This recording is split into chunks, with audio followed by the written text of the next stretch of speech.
ABC's Bob Woodruff is in the Pakistani capital, Islamabad, tonight. Bob, do we know precisely what the United States has been telling the military leadership in Pakistan today?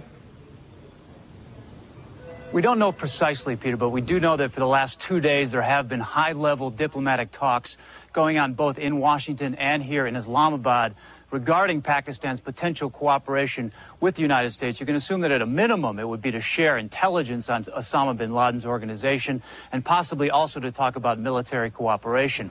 As the focus on bin Laden hardens, there is a lot of anticipation that there may be a U.S. retaliation in this region, not so much here in Pakistan, of course, but in Afghanistan. In fact, in Kabul, the capital of Afghanistan, the aid workers at the United Nations have completely cleared out. The rest of them will actually leave later on today. It's about 4 o'clock in the morning here on Thursday. They have paid off their local staff, and they've taken with them many of the documents and computer disks.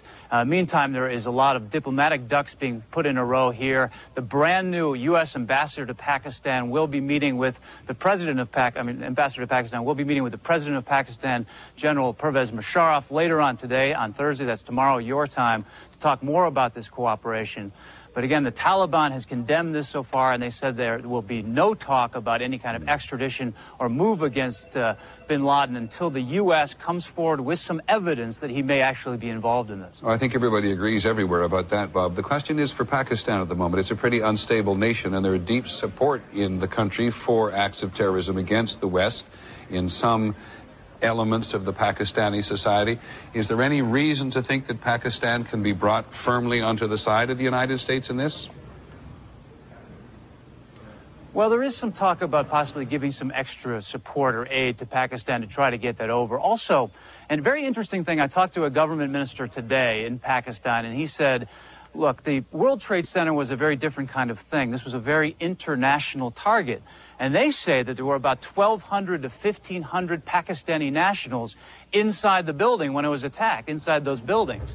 So again, there's reason now for the Pakistani government to be more sympathetic to the United States in this attack than other types of terrorist actions. So whether there are militants here in Pakistan that would support generally an attack against the United States is one question, but in this particular strike, would they support it or would they be more sympathetic to the United States? Okay, thanks very much, Bob Woodruff in Pakistan tonight. We're going to stay overseas. There's trauma and there is rage and there is anxiety in the region as a whole, just as there is in the United States tonight.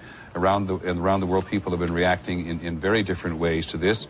But leaders certainly throughout the Arab world have expressed their sympathy and their condolences. The Palestinian President Yasser Arafat actually donated blood today for the victims. And one of the Palestinians' leading spokesmen, Hanan Ashrawi, very familiar to Americans, expressed her condolences. And so did the Iranian President Khatami. President Khatami expressed his condolences today. There's a whole network of complicated relationships being tested in the region and throughout the world this evening. Now, there are several reasons, it can be argued, which may have contributed to this attack against the United States by extremists and terrorists on this occasion, and ABC's Jim Wooten picks up that dimension of the story. This is the president's explanation for what happened yesterday. America was targeted for attack because we're the brightest beacon for freedom and opportunity in the world. America may be exactly that, but that is not why a few Muslims would murder so many Americans or why others would applaud their crime. In fact, the U.S. is a target because many Arabs see the U.S. as an accomplice of Israel, a partner in what they believe is the ruthless repression of Palestinian aspirations for land and independence. Many in the Arab world regard